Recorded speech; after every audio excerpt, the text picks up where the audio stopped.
We would always do at least a few takes exactly as scripted, because the script was very funny in and of itself. It's always nice, and I think Pete will reaffirm this, to have options once you go into the edit room, to be able to choose different jokes and see what elements will fit together better than others. So it's always good to have improvised options. So we all played around, and everyone was a good improviser. Everybody, I think everyone went in with the attitude that they were just going to have fun. As to the post 9/11 mentality, I think Pete might be able to speak to that better than I. I think we really, I think we all went in less with a political or social axe to grind, and more just to have fun and to create a piece of something that would be entertaining and potentially have some satirical qualities to it. But I think you could speak to that. Well, the original show was born in a Cold War era in 1965, and a lot of the jokes were very politically satirical. So someone asked me when we first started this project if we were going to be doing it as a period piece because the Cold War was so ingrained.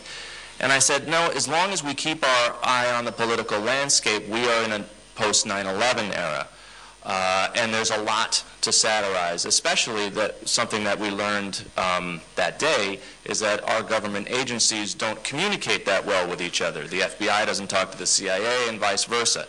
And that's something that Mel Brooks had a lot of fun with skewering back in the 60s. And so we realized that we had a whole new kind of ammunition to play with this time. And that's what kind of kept the continuity between the two generations of our interpretations.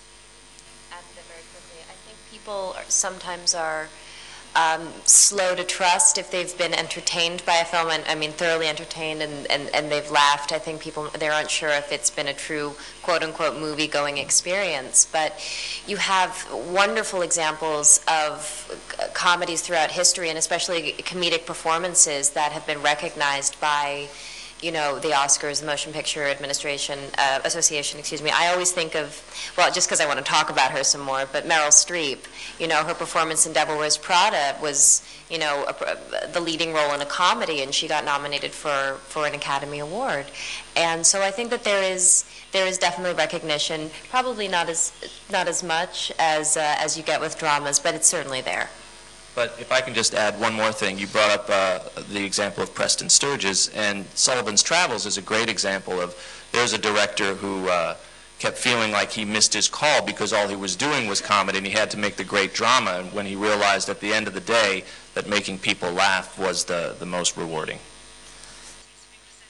I don't think two adjectives do Anne Hathaway justice. She came in and she was the first person that read for the role, and it was the first time I'd ever read any of the lines as Maxwell Smart. And after she walked out, we all looked at each other and thought that was it. Everyone else could ostensibly go home right now.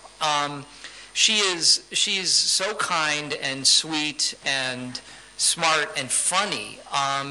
And she's a great improviser, and that's something we noticed immediately. She was someone who immediately wanted to play and have fun, and and we became good friends, almost instantaneously. So I hold her in the absolute highest regard. Now, what do you think of me? You're okay. Well, before you first asked, oh yeah, of course. You first asked what spies we tried to emulate when we were children. I actually did watch Get Smart when I was a child, so I used to pretend to be Agent 99. So it's very funny that it's come back into my life. What do I think of Steve Carell? Other adjectives that I've used to describe him have been mocked before, so I'm going to be very, very careful and a little guarded, but I will say I think that he is the funniest man alive. and one of the kindest, most generous people you could ever hope to know. You know, I came into this very inexperienced when it came to improv and this kind of comedy, and I remember going up to Steve one day and saying, you know, I think I'm going to get an improv teacher. I don't really know what I'm doing. I don't want to slow you down. And he just said, you don't have to worry about any of that. You just do what you did in the audition. You just listened and were playful and had fun. And you know, he's the star of a major motion picture. He doesn't have to take time out of his day to calm me down and to build up my confidence. And the fact that that just came naturally, he didn't think twice about just being that generous, I think speaks volumes about him.